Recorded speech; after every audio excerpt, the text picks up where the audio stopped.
Convido a vocês que a gente venha estar nessa jornada abrindo os nossos corações para receber uma porção da palavra. E essa porção não vem de mim, ela vem realmente do Senhor. Eu vou estar lendo o que Ele já deixou escrito, para que nós pudéssemos ser reprogramados à imagem e semelhança dEle. Amém? Eu tenho um título da palavra, e o título está escrito assim: em primeiro lugar. Todo mundo tem um boletim aí? Em primeiro lugar.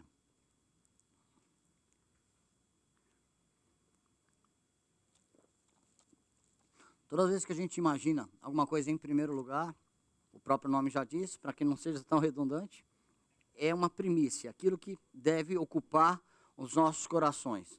Todos os atletas lutam, se dedicam, treinam, se preparam com o objetivo de alcançar os primeiros lugares, né?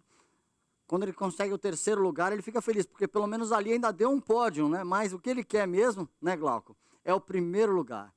Então, a gente está vendo Jesus ministrar e diz assim o versículo: buscai, pois, em primeiro lugar o seu reino e a sua justiça, e todas estas coisas vos serão acrescentadas.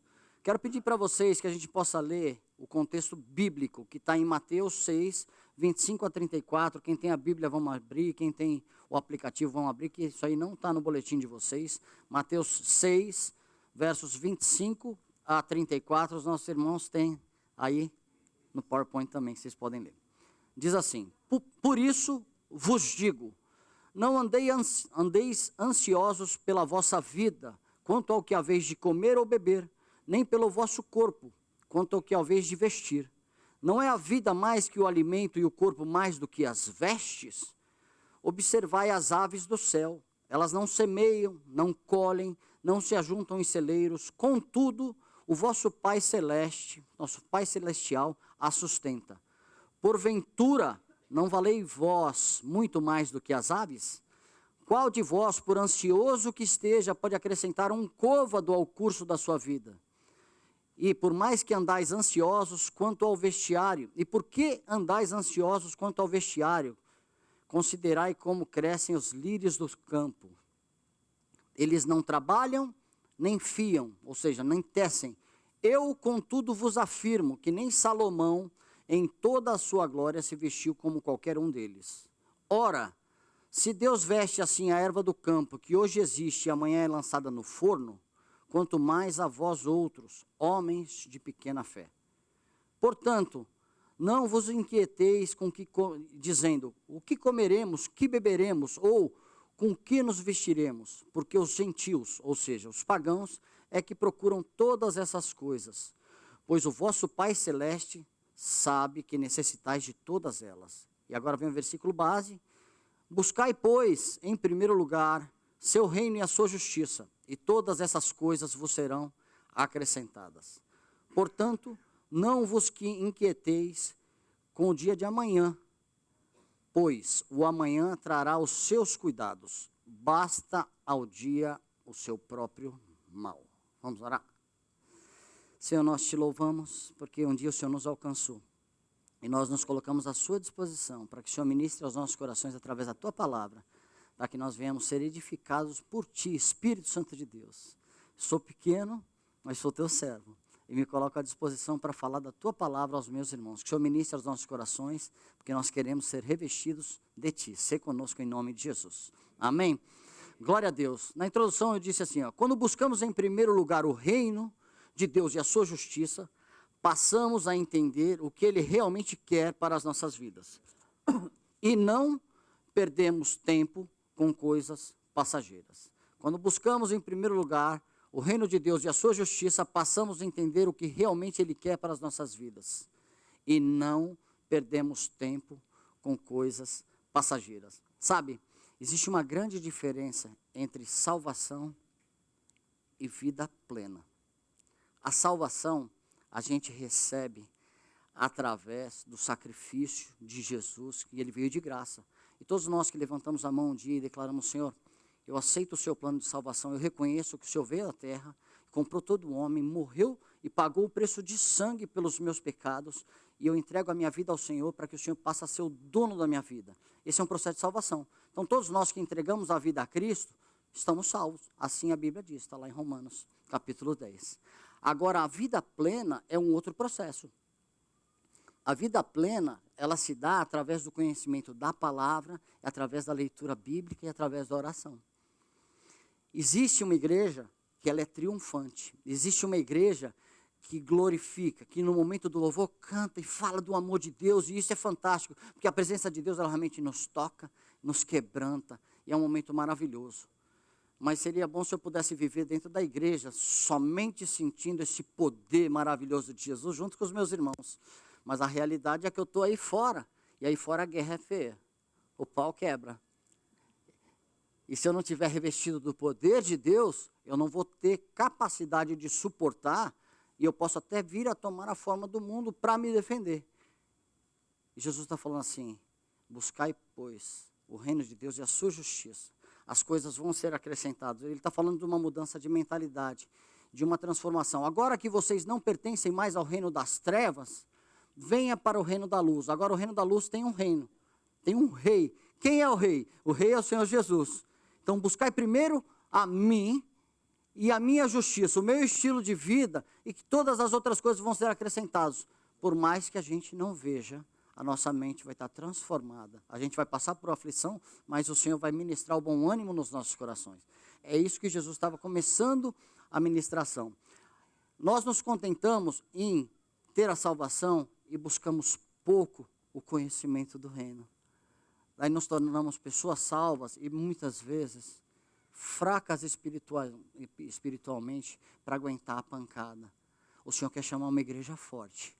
O Senhor quer chamar realmente uma igreja triunfante. E isso é através do conhecimento bíblico, do conhecimento da palavra, da busca da palavra. Ele não está somente falando assim, por que a gente vem à igreja? Se eu fizer uma pergunta para vocês, por que vocês vêm à igreja? Eu vou à igreja porque eu quero receber a minha bênção. Não, eu vou à igreja porque eu quero ter uma situação resolvida. Eu vou à igreja porque eu quero receber a Deus, Ele vai tocar na minha ferida e eu vou ser restaurado. Amém, Ele pode fazer e faz, essa é uma característica dEle. Mas a gente vem à igreja para receber mais do Espírito Santo para transformar as nossas vidas. Porque todos os milagres que Ele tinha que fazer para convencer aquelas pessoas naquele período em que Ele andou na terra, Ele fez e as pessoas se convenceram. Nós estamos aqui porque nós já nos convencemos. E agora? Pode um bebê nascer e não comer? Já nasceu. O bebê já nasceu, 9 meses, poxa, maravilha. Poxa, como é que está, Márcio? Nasceu. Seu filho nasceu, poxa, glória a Deus, está tudo bem. Não dá leite para ele. Vai morrer. Ou dá uma alimentação frágil. Vai ter problema de saúde. Então nós, como cristãos, a palavra fala que nós temos que andar de fé em fé e de glória em glória. A fé e fé e a glória em glória é através do alimento sólido, o alimento é a palavra de Deus. Quanto eu busco da palavra de Deus? Quem quer a bênção de Deus? Eu quero.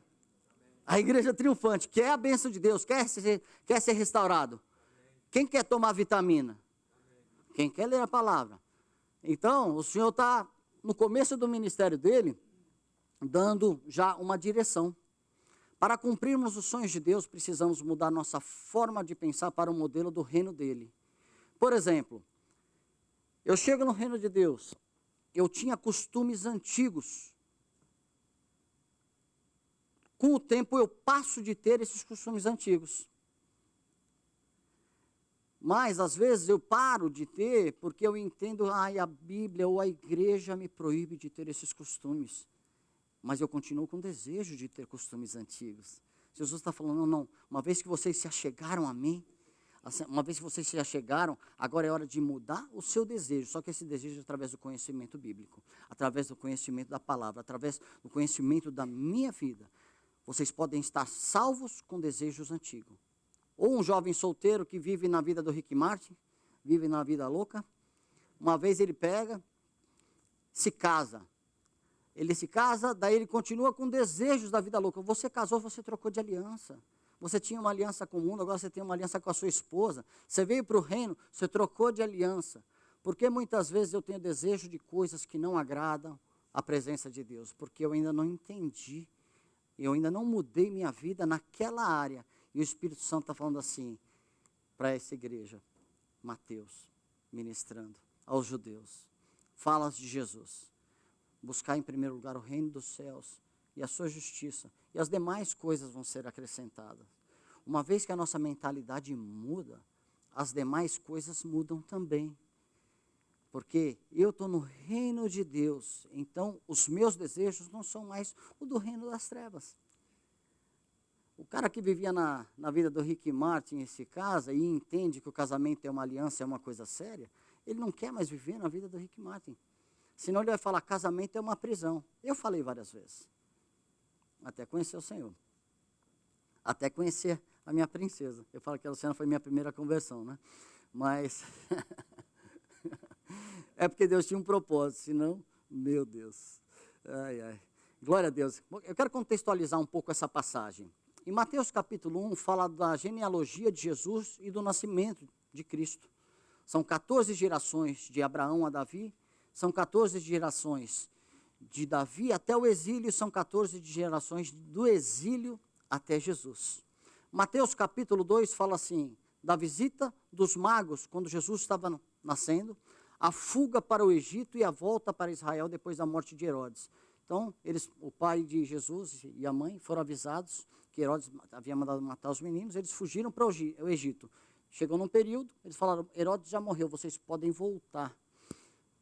No Mateus capítulo 3, começa o ministério de João Batista pregando arrependimento e foi o batismo de Jesus. Isso me chama muita atenção. A gente está falando do começo do evangelho, do começo do ministério de Jesus, onde tudo começou. Nós somos frutos da nova aliança, do sacrifício de Cristo. E o relato do Novo Testamento está começando exatamente aqui.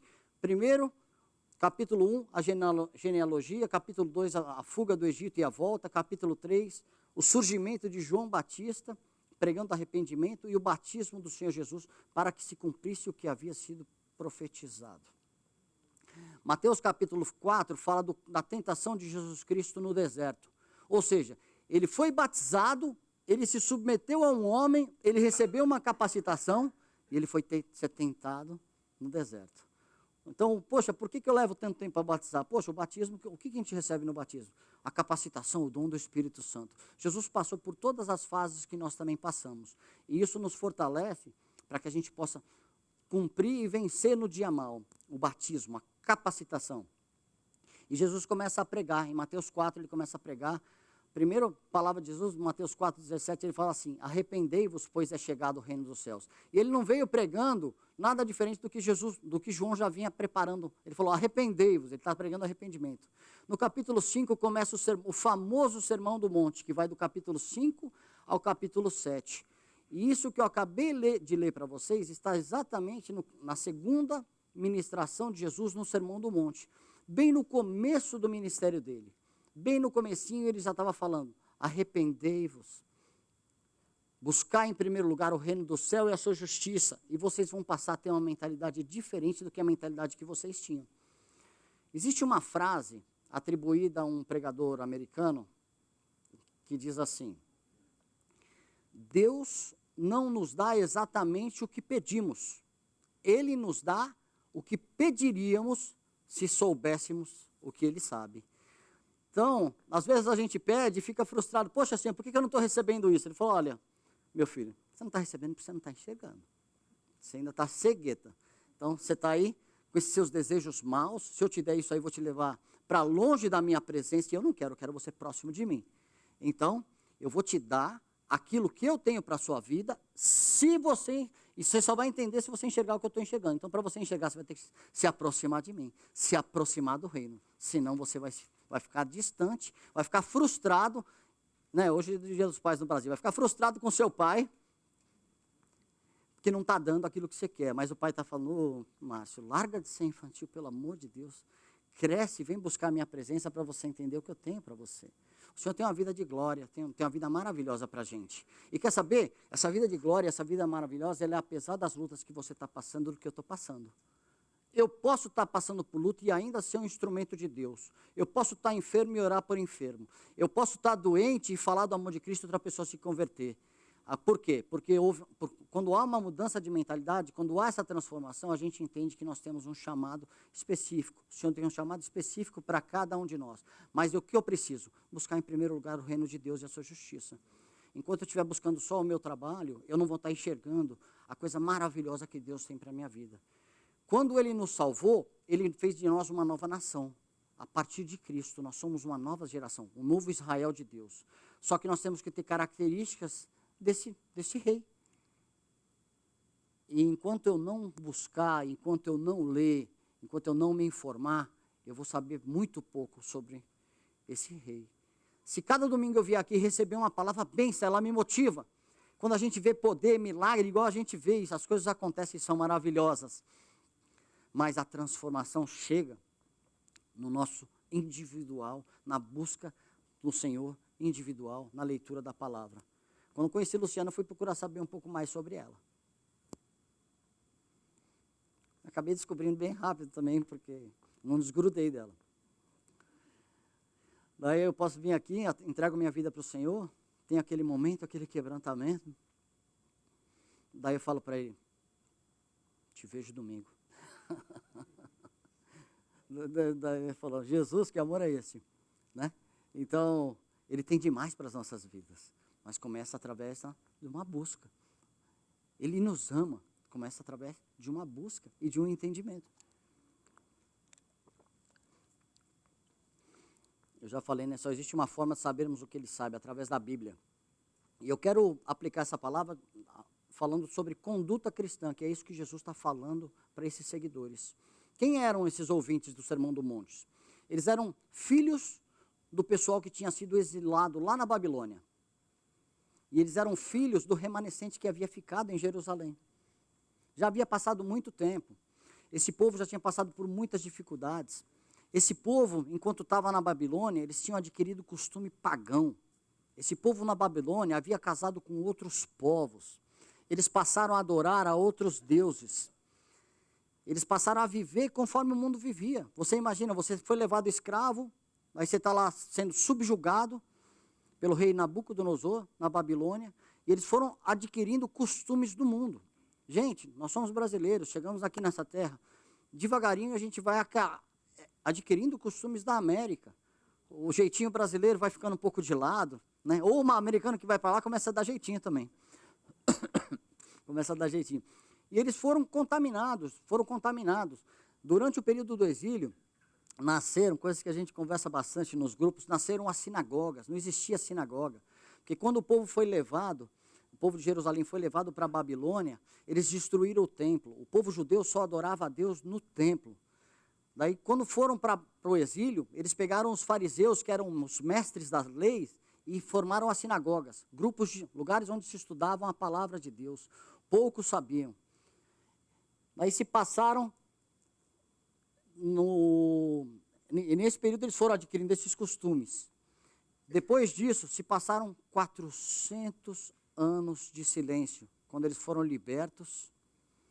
Do Velho Testamento para o Novo Testamento tem um gap de 400 anos de silêncio de Deus. Agora você imagina, as pessoas se corromperam, as pessoas adquiriram costumes ruins perante Deus, e se passaram 400 anos, de geração para geração, geração para geração. Imagina aquele telefone sem fio, como vai mudando. Então esse povo que estava lá em Jerusalém, que estava lá ouvindo o que Jesus estava pregando, era um povo que eles não tinham as mesmas características que os hebreus que andaram com Moisés. Eles não tinham a mesma proximidade da lei do povo do Velho Testamento. Eles tinham se corrompido, e não era culpa deles. Eles estavam se sentindo abandonados. Eles estavam se sentindo, cadê Deus? Foram 400 anos de silêncio do Velho para o Novo Testamento. Então é para esse povo que Jesus começa a pregar. Quem está relatando isso é Mateus. Mateus estava relatando, tudo que Mateus escreveu na Bíblia, ele escreveu para o povo judeu especificamente. Por isso que existem 4 evangelhos, 3 sinóticos, que são bem parecidos. O de Mateus é específico para os judeus. Então ele está trazendo característica do povo judeu para quê? Para convencer os judeus que Jesus era o Messias. E o Messias começa, na sua segunda pregação, ele já traz isso. Antes ele já havia falado sobre divórcio, ele já havia ensinado a oração do Pai Nosso. começo do ministério de Jesus, começo da Bíblia para nós que somos cristãos. Ele falou, muda a mentalidade. Nesse período de 400 anos, final do Velho Testamento, surgiu o Império Grego. Daí, no período de 400 anos, surgiu um Império Romano. Aí surgiu o Império Romano. E esse povo que estava com Jesus, esse povo estava sendo subjugado pelo Império Romano, porque o Império Romano chegou, dominou. Ele dominou o mundo daquela época. Então existia um Império Grego, junto com a sua filosofia, e chegou o Império Romano. E eles estavam, o Império Romano, subjugando os judeus, chamando os judeus do povo para ser cobradores de impostos. O povo precisava trabalhar e pagar imposto para os romanos. Então o povo estava sendo muito massacrado. Então eles já não tinham identidade, já tinham adquirido costumes ruins, já estavam, perderam a referência completa do que é Deus, e estavam sendo subjugados por um outro povo, e os sacerdotes e os líderes da sinagoga estavam assim com o povo romano. Ou seja, existia uma liderança corrupta. Aqueles que tinham que trazer a palavra de Deus para eles, haviam se corrompido e estavam interessados o quê? Em poder. Existe um poder. A gente vive num mundo um pouco diferente hoje, né? Onde as lideranças, não estou falando das lideranças eclesiásticas, mas estou falando onde os líderes se interessam o quê? É por poder, não querem saber do povo. Então, é dentro desse contexto que Jesus estava pregando para esse pessoal. Já tinha havido uma mistura de crenças, estavam sendo explorados, eles já não tinham esperança, eles já tinham passado a desejar coisas que distanciavam de Deus, estavam afastados do sonho de Deus. E Jesus começa, agora que a gente vai para o ponto 1, depois dessa introdução, Jesus estava ensinando os seus seguidores que o reino de Deus era maior do que as suas necessidades e desejos individuais. Vamos ler o ponto 1 comigo? Vamos lá? 3, 2, 1.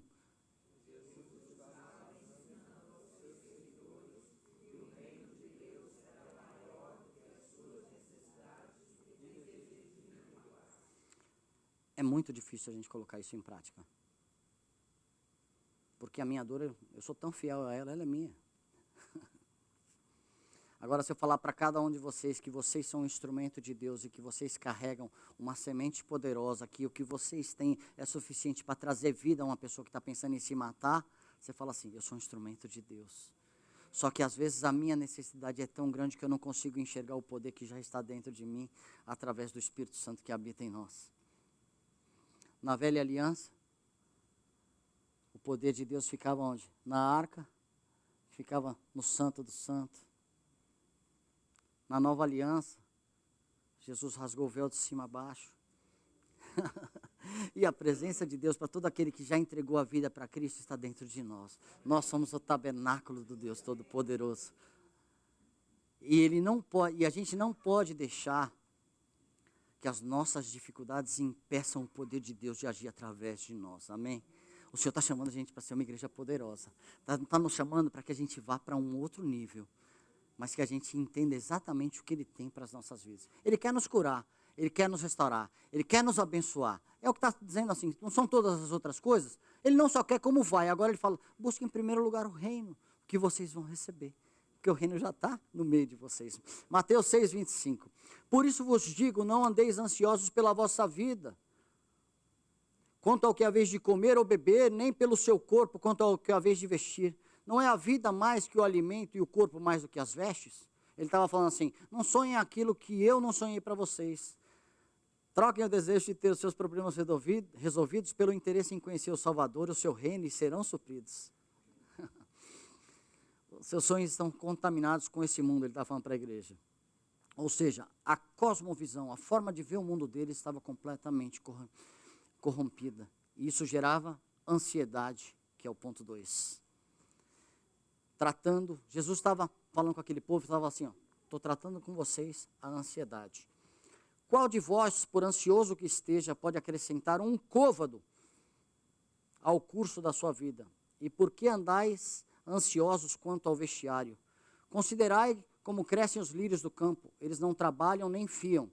Tem um versículo 29 que não deve estar aí. Contudo, eu digo que nem Salomão, em todo o seu esplendor, vestiu-se como um deles. Ele estava tratando a ansiedade do povo.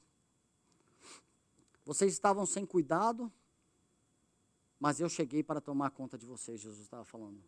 Vocês estavam perdidos, abandonados, se sentindo completamente tristes, mas eu cheguei. Eu vou cuidar de vocês.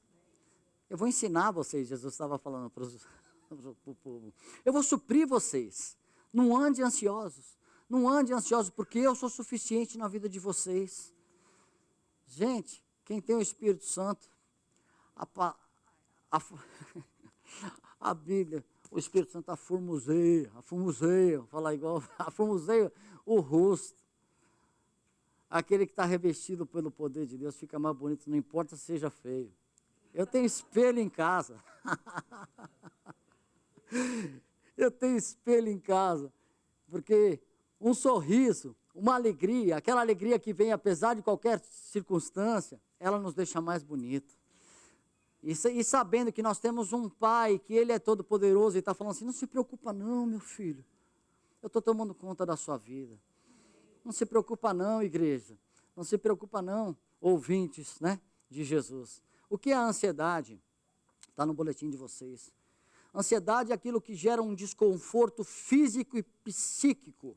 É uma agonia, uma aflição. Ansiedade é uma angústia. É um desejo intenso e impetuoso. É uma impaciência, é uma sofreguidão, é uma avidez. A ansiedade destrói as nossas vidas. A ansiedade estava destruindo aquele povo. Não fiquem ansiosos, busquem a mim que vocês vão ter o que vocês precisam. Busquem a mim que vocês vão ter a água da vida. Busquem a mim que vocês vão ter o suprimento para as suas necessidades. Busquem a mim, ele estava falando para esse povo, busquem a mim. Ansiedade é ausência de tranquilidade. Ansiedade é medo. Ansiedade é receio.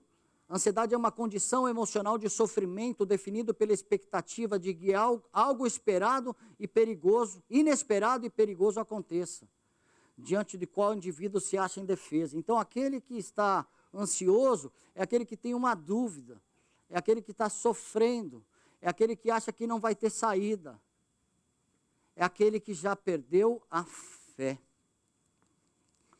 A ansiedade gera falta de paz, falta de fé, falta de esperança, e a ansiedade gera falta de se sentir amado. Ninguém foi feito para andar sozinho. Sabe quando a gente está só? Fala, estou me sentindo só. Daí gera uma ansiedade. Passamos por um período, né? Eu estou aí, está completando, nós estamos no mês 8 ou 9, que mês está? 8. 1 ano e 8 meses que eu não compartilho a palavra aqui. Hoje, aqui. Então, isso me deixou ansioso demais. Me deixou com muito sentimento. Eu senti medo. Eu me senti sozinho. Perdi a fé. Perdi a esperança. Só que nesse momento, eu aprendi a buscar na fonte. Eu me senti amado. Eu me senti coberto. Ele derramou sobre mim a esperança que vem do Espírito Santo de Deus. Ele toma conta das nossas vidas. Não importa o que a gente passe, mas a gente tem que ter fé que é Ele que está tomando conta das nossas vidas. Ainda que a gente esteja só, a gente jamais vai ficar só. Porque o nosso Pai está tomando conta das nossas vidas. E Ele é suficiente. Não só para nos restaurar, para que a gente se sinta bem, mas para nos deixar em pé, para que a gente seja um restaurador de vidas. Cada um de nós aqui é um restaurador de vidas. Cada um de nós aqui tem um chamado específico. Ele está chamando a nós, igreja, para que a gente vá para um outro nível. Quem quer chegar mais próximo do Senhor? Quem quer chegar mais próximo do Senhor? Tem uma forma, é a palavra de Deus. É a leitura sistemática da palavra de Deus. Ela que vai nos limpar, que vai trocar o que é velho que está dentro de mim, que precisa ser reprogramado. Era isso que Jesus estava falando para eles. Não andem ansiosos. Ponto 3, ele estava lembrando esse povo que eles tinham valor para Deus. Ora, se Deus veste assim a erva do campo que hoje existe e amanhã é lançada no forno, quanto mais a vós, outros seguidores de Cristo, homens de pequena fé. Vocês têm valor, vocês foram comprados, e eu tenho um propósito para cada um de vocês. Escutem as minhas palavras e retirem o que é velho. Retirem o que é velho, porque o novo vai entrar e vai transformar o seu interior de uma forma que você não vai entender. Comprei cada um de vocês com meu sangue e agora quero ensiná-los como agir. Não percam a esperança. Ponto 4, Jesus estava falando assim, tratando a falta de fé. De novo, o mesmo versículo, mas com a ênfase na parte final do versículo. Ora, se Deus veste assim a erva do campo, que hoje existe, e amanhã é lançada no forno, quanto mais a vós outros, homens de pequena fé. Portanto, não vos inquieteis, dizendo, o que comeremos, o que beberemos, ou com que nos vestiremos, porque os gentios é quem procuram todas essas coisas. Pois o vosso Pai Celeste sabe que necessitais de todas elas. Ele dá uma ênfase nos gentios aqui. Quem eram os gentios? Os gentios, até aquele povo, eram aqueles que não eram hebreus. Todos que não eram da linhagem de Israel, todos que não eram hebreus, eram gentios. Velha aliança, o povo de Deus eram só os hebreus, os judeus. Aí Jesus está aqui ampliando e está falando assim, não sejam como os gentios. Os gentios agem como são aqueles que não têm esperança. Mas a partir de agora, até os gentios têm esperança. Porque eu vim para todos, eu vim para os seus, mas os seus não os quiseram. E todos aqueles que quiseram, todos aqueles que me receberam, passaram a ser filho de Deus. Então ele abriu o leque. O povo de Deus não era mais somente os hebreus. O povo de Deus eram todos aqueles que crescem no poder de Deus. Ele está abrindo. Os gentios não tinham esperança. A partir daquele momento passaram a ter esperança. Quanto mais vocês, homens de pequena fé. Quanto mais vocês tenham esperança, tenham fé, coloquem em prática, mas através do conhecimento da palavra. Agora que a gente vai chegar no versículo base da palavra, que é a chave para entender as direções de Cristo, está no ponto 5. Jesus estava com aquele povo ensinando as prioridades para serem supridos. Mateus 6, 33. Buscai, pois, em primeiro lugar o seu reino e a sua justiça, e todas as coisas vos serão acrescentadas. Mensagem de Jesus para o seu povo. Mude a sua mentalidade e compreenda que o reino está sendo estabelecido.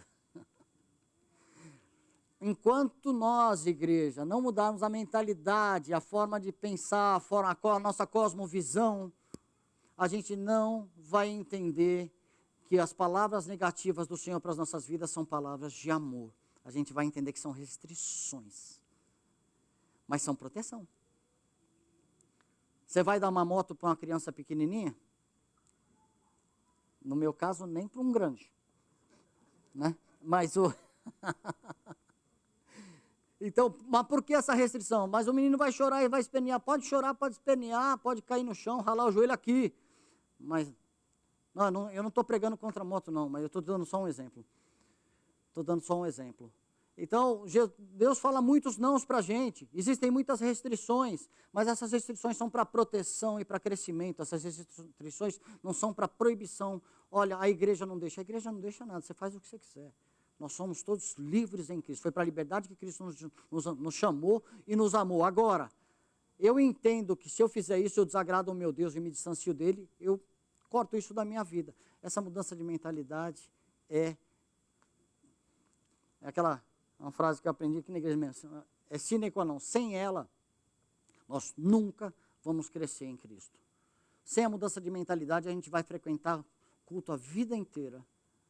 E a gente vai receber uma dose homeopática cada domingo debaixo da língua aqui, ó, para que a gente fique mais ou menos firme. E quando a gente estiver fragilizado, a gente liga para alguém para orar. Não está errado ligar para ninguém para orar e não está errado vir ao culto, não. Mas Deus está chamando uma nova nação. E Ele nos escolheu, não encolheu não. O mundo nos encolhe, Ele nos escolheu. Porque gentios nós já éramos. A maioria de nós não temos raízes judaicas, né? Nós não somos filhos do judaísmo. Mas hoje nós fazemos parte da nação, dessa nova nação estabelecida através de Jesus Cristo. Busque esse reino e passe a enxergar o que eu quero para a vida de vocês. Não vivam mais como os pagãos, que não têm esperança. Não andem mais ansiosos, eu estou tomando conta de vocês. Amém? Gente, e o reino? O que é o reino de Deus? O reino de Deus está dentro de nós, nos corações, e acontece através da fé e do amor. O que é o reino de Deus? O reino de Deus está dentro de nós e acontece através da fé e do amor. Em Lucas 17, 20 e 21 diz assim: certa vez, tendo sido interrogado pelos fariseus, quem eram os fariseus? Os líderes dos judeus. Ó. Quando viria o reino de Deus, Jesus respondeu: o reino de Deus não vai vir de uma forma visível. Nem se dirá, aqui está ele ou lá está, porque o reino de Deus está entre vocês. Em outra tradução diz assim, o reino de Deus está dentro de vocês.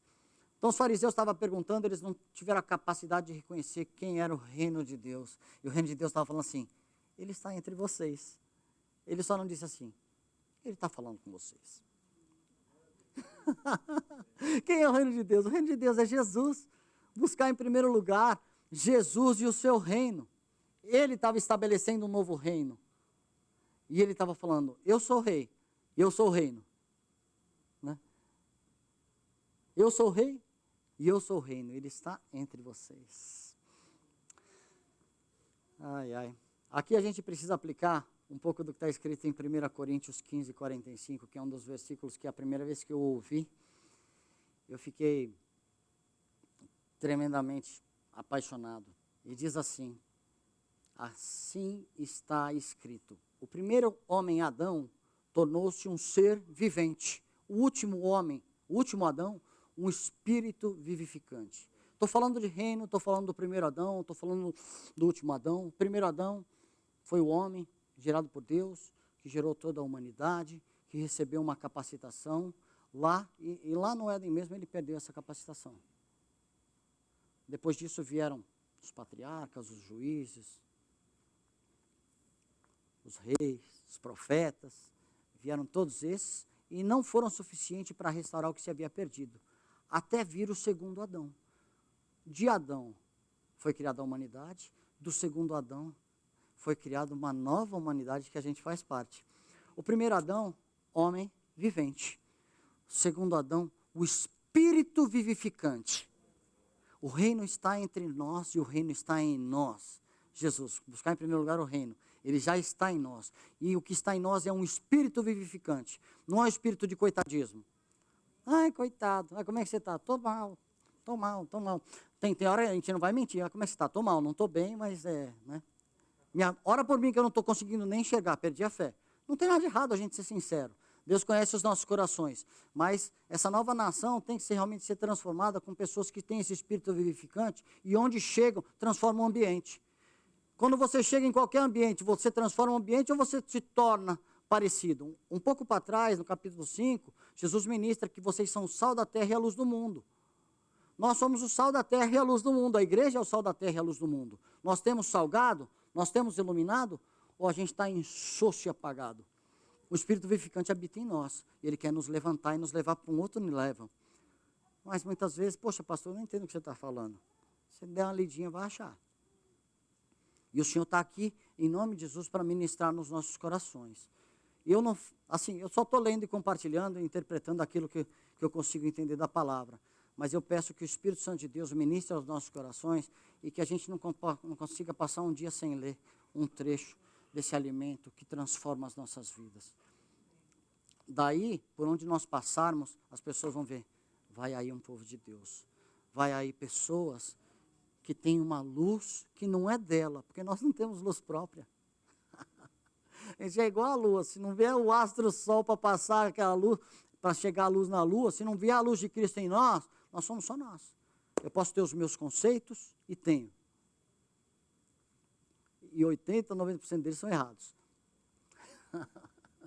Agora, e sou teimoso também. Agora, Jesus Cristo habita em mim. E tem hora que eu quero agir daquela forma, de acordo com a minha teimosia, dele fala, rapaz, presta atenção. Agora, se eu não estiver sensível ao que ele está me falando, eu vou sucumbir à vontade e vou viver de acordo com a aliança do passado. Vamos fazer uma análise sobre o reino? As minhas atitudes, as nossas atitudes hoje se parecem mais com o primeiro homem Adão ou com o último Adão? Diante das circunstâncias, eu tenho reagido e agido como o primeiro ou como o segundo Adão? Diante das dificuldades, eu sou reconhecido. Como sou reconhecido? Eu sou ansioso, sou sem fé? Não me sinto digno? O reino está dentro de cada um, com o Espírito vivificante. Uma nova nação de pessoas, cheia da presença do Senhor, por onde passam, fazem uma diferença de forma positiva. Vamos fazer essa diferença, pessoal? Vamos. Isso são pessoas que aprenderam a se esvaziar. Igual está lá em Filipenses 2, de 5 a 8, uma parte que a gente fala muito aqui na igreja. Tende em vós o mesmo sentimento em que houve em Cristo Jesus, qual sendo Deus, não teve por usurpação ser igual a Deus, antes esvaziou a si mesmo, tomando a forma de servo. A forma de servo, foi levado à morte, e morte de cruz, em favor de quê? De todos, ele se esvaziou. Então, que os nossos conceitos velhos, a gente pode fazer uma oração corajosa diante de Deus e falar: Senhor, eu peço que o Senhor tire todos os meus velhos conceitos, tem que ter coragem de falar, e entre com os seus novos conceitos sobre a minha vida. Já fiz algumas orações assim, que eu falei: poxa, eu não tenho coragem. Demorei, mas fiz, né? Eu lembro uma época que eu queria muito voltar para o Brasil, e eu orei diante de Deus, falei: Senhor, se tiver qualquer chance de eu ir ao Brasil e me desviar da sua presença, não deixe eu ir. 25 anos aqui, vou 24 anos aqui. Eu vou ser sincero que eu tive medo de fazer essa oração. Às vezes a gente quer tanto uma coisa, porque os nossos conceitos ainda estão ligados naquela coisa, mas é aquela coragem de falar: Deus, retira todos os conceitos que o Senhor quer retirar, para que os seus novos conceitos entrem na minha vida e eu me transforme nesse Espírito vivificante, que por onde eu passe, as pessoas vejam que Jesus habita dentro da minha vida. Amém? Aquele que busca o reino automaticamente passa a aplicar a justiça de Deus. Então vamos lá. Busca em primeiro lugar o reino de Deus e a sua justiça, e todas as coisas serão acrescentadas. O que é a justiça de Deus? Romanos 3, 22 a 24. Justiça de Deus mediante a fé em Cristo Jesus, em Jesus Cristo, para todos os que creem. Não há distinção, pois todos pecaram e estão destituídos da glória de Deus, sendo justificados gratuitamente por sua graça, por meio da redenção que há em Cristo Jesus. A justiça de Deus, tem uma frase, está no boletim de vocês, ela acontece a partir de nós. Passamos a agir como ele agiu, passamos a amar ao próximo, a nos entregar em favor do outro, paramos de ser egoístas e tudo passa a ser pela graça. Ou seja, eu recebi o reino, eu recebi a Jesus, ele habita dentro de mim, eu entendi que eu faço parte desse reino, automaticamente eu passo a agir como Jesus agiu. Como Jesus agiu aqui na terra? Mateus, está em Atos 10, 32, 38. Jesus andou por toda parte fazendo bem e curando os oprimidos do diabo, porque Deus era com ele. Esse mesmo Deus é com a gente, ele habita dentro de nós. Então a justiça de Deus, ela é aplicada com nossa forma de viver. A nossa forma de viver, porque a minha justiça, ela é terrível. Fala assim: Márcio, o que você acha de tal pessoa? Eu falo: meu Deus do céu. Tem que falar mesmo? Fala: olha, eu acho, assim, não são coisas muito boas não, mas essa é a minha justiça, é a minha visão. Mas daí o Espírito Santo dá uma chacoalhada, né, na caixa, dá uma chacoalhada na cabeça e fala: ô, meu querido, você já não recebeu o Espírito vivificante? Então passa a viver de acordo com a minha justiça, que a nossa justiça é trapo de imundícia. Nossa justiça é ruim. De acordo com a minha justiça, eu vou agir igual Jonas. Quando Deus desafiou Jonas para ir pregar para Nínive, eu falei: Deus, aqueles povos são todos endemoniados. Eu não quero nem que eles se convertam, quer saber? Eu quero que eles vão para o inferno.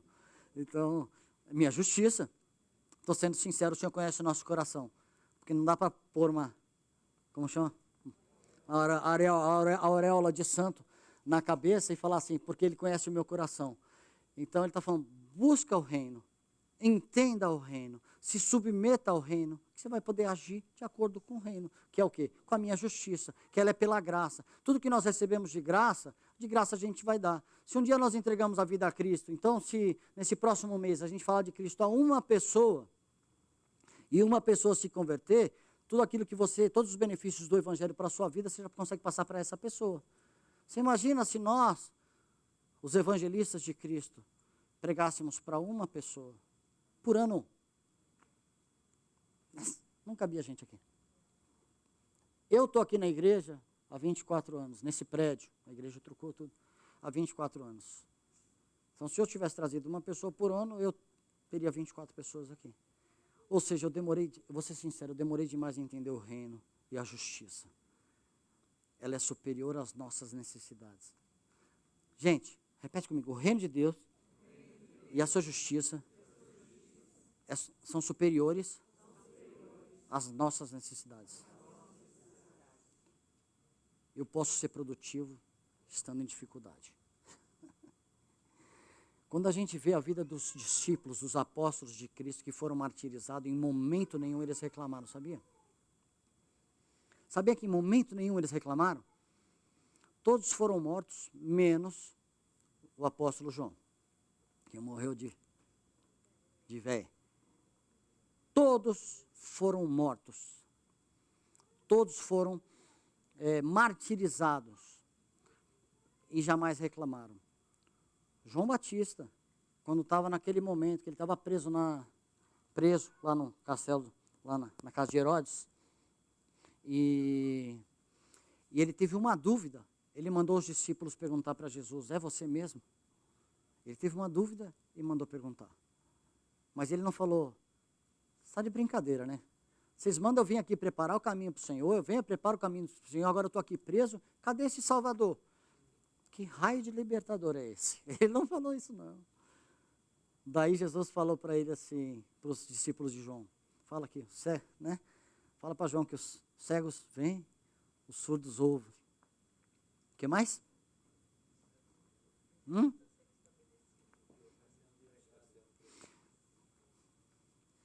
Daí os discípulos de João levaram isso para João, e João falou, beleza, é ele mesmo. Eu estava com dúvida, eu estou meio alucinado aqui, porque eu estou preso sem comer, mas eu recebi a revelação e eu vou ficar aqui tranquilo. Então não tem espaço para vitimismo para aquele que entendeu o que é o reino e a sua justiça. Não tem espaço para voltar a fazer as coisas velhas para aquele que entendeu o que é o reino e a sua justiça. Porque o Espírito vivificante habita em nós, então a gente precisa dar espaço para esse Espírito vivificante crescer dentro de nós, a ponto de nós crescermos e o brilho do Senhor vir aos nossos olhos. Amém, igreja?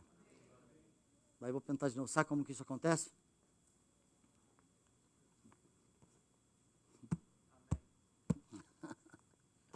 Senão a gente pode continuar vendo. Existe uma diferença entre povo de Deus e discípulos, entre o povo e os discípulos.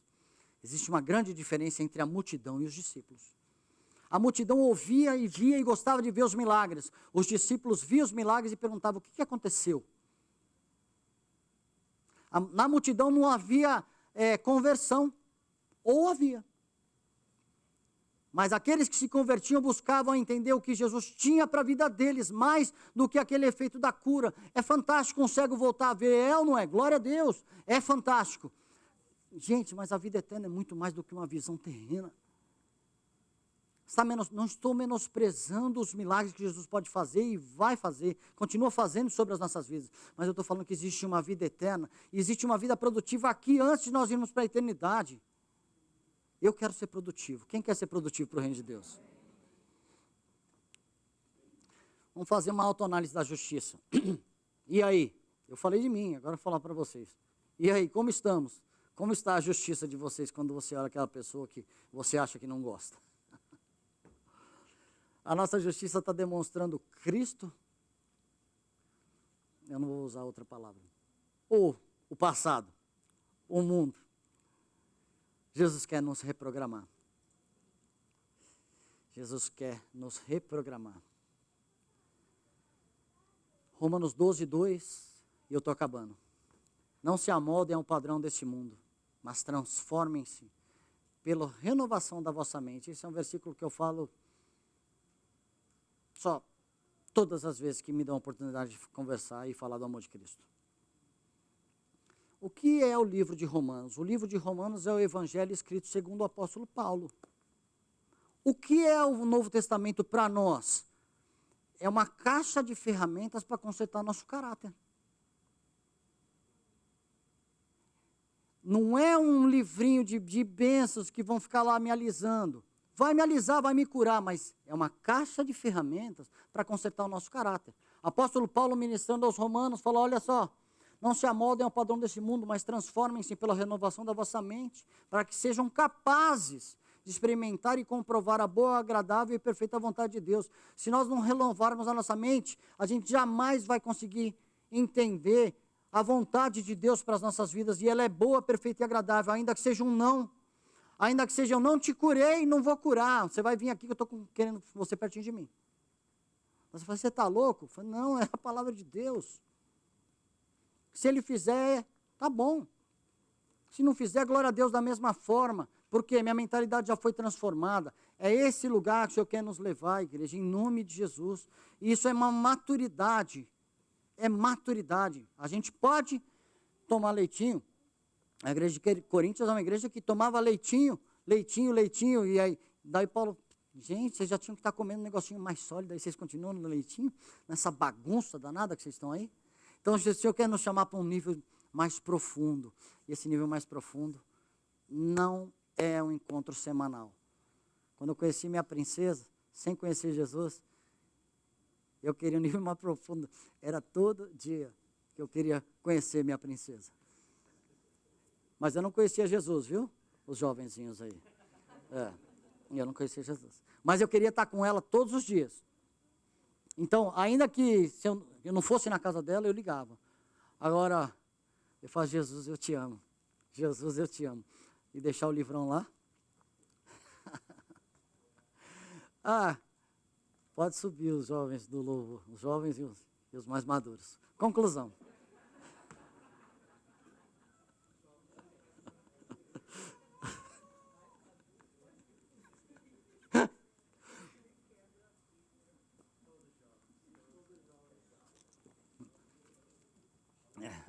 No Senhor nós somos jovens. Enquanto tivermos nossas mentes ligadas, já falei 20 vezes, somente em nossas necessidades, vamos ter dificuldades de entender o verdadeiro propósito do reino. Gente, fomos salvos, recebemos o reino que é Jesus, estamos passando a andar segundo a vontade dele para as nossas vidas, e as pessoas estão começando a ver Jesus nas nossas vidas. Esse é o propósito que ele tem para a gente. O reino está sendo estabelecido em nós. E a partir daí o reino vai passar a ser estabelecido através de nós. Eu não venho mais à igreja para ver o que o pastor Marciano vai pregar. Eu venho à igreja para pregar junto com ele. Porque o reino está sendo estabelecido através de mim também. O pastor Marciano está trazendo a palavra, os meninos que pregam, todo mundo está trazendo a palavra. Mas eu estou aqui pregando junto com ele, porque o reino também está dentro de mim e eu estou colaborando com o reino. Eu não vou mais à igreja ver o que vai ser dito. Eu vou à igreja para compartilhar, para receber e também para orar, para fazer de tudo junto com o corpo, que eu sou essa nação, para esse lugar que o Senhor está nos chamando. Quero ler novamente a frase de Timothy Keller. Deus não nos dá exatamente o que pedimos. Ele nos dá o que pediríamos se soubéssemos o que Ele sabe. Mateus 6,33, buscar, pois, em primeiro lugar o reino e a sua justiça, e todas essas coisas vos serão acrescentadas. E tem uma definição de reino de Deus muito legal, que eu achei, olha, sabe onde? No Google.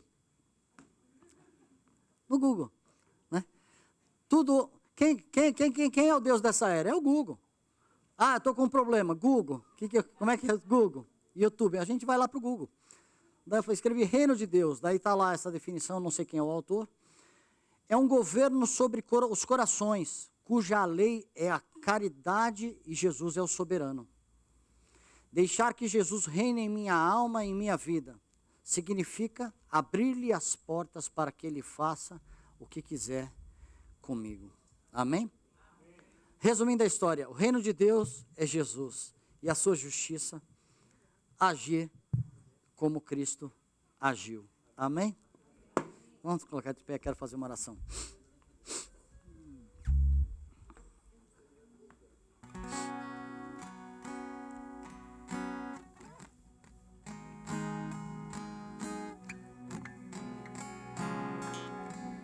Senhor, nós somos o teu povo, nós somos aqueles que entendemos que o Senhor morreu para que nós fôssemos restaurados, e a gente está aqui como corpo, como igreja, diante do Senhor, clamando que o Senhor venha ministrar aos nossos corações e nos dar entendimento desse pedaço da palavra que nós compartilhamos hoje, Pai. E eu clamo a Ti, Pai, que o Senhor venha nos fazer crescer, que o Senhor que faz nova todas as coisas, que o Senhor pelo qual todas as coisas foram criadas, venha tocar no nosso interior, na nossa mente, nos nossos corações e nos transformarmos, Pai, a modo que a gente venha buscar a Tua palavra, buscar a Tua presença, que nós venhamos orar mais, que nós venhamos ler mais, que nós venhamos nos relacionar mais com o Senhor, para que a gente venha ser essa igreja vivificante, para que a gente venha ser essa igreja que faz diferença por onde ela passa, Senhor. Que o Senhor toque em cada um de nós aqui, Pai. Sei que muitos têm necessidades, que muitos passam por luta, que estão passando por um período de ansiedade também. Eu clamo ao Senhor que você venha trazer uma restauração completa sobre os nossos corações, através da demonstração do Abba Pai, do Paizinho, aquele que nos pega no colo e nos transforma. Pai, acima de tudo, o que nós queremos é agradar a Tua presença, porque nós Te amamos e queremos Te servir em espírito e em verdade. Seja comigo, seja com cada um dos meus irmãos, para que a gente venha andar nessa santidade, para que a gente venha entender o que é o reino do Senhor, e que nós venhamos ter essa justiça sendo estabelecida, não somente em nós, mas através de nós. Cura-nos, Senhor, sara as nossas feridas no período de falta de paternidade, sara as nossas feridas no período de uma liderança corrompida, sara as nossas feridas, Senhor, de um período de subjugação, de ser subjugado por outras pessoas, Senhor, em nome de Jesus, porque em Ti nós somos inteiros, e nós queremos resplandecer a Sua glória. Nós Te louvamos por essa manhã, por esse dia, e pedimos que a bênção do Senhor esteja sobre nós, e para que a gente vá e dê muito fruto, esses frutos venham ser todos para o Senhor. Nós Te louvamos por esse dia, meu Pai, em nome de Jesus. Amém, igreja?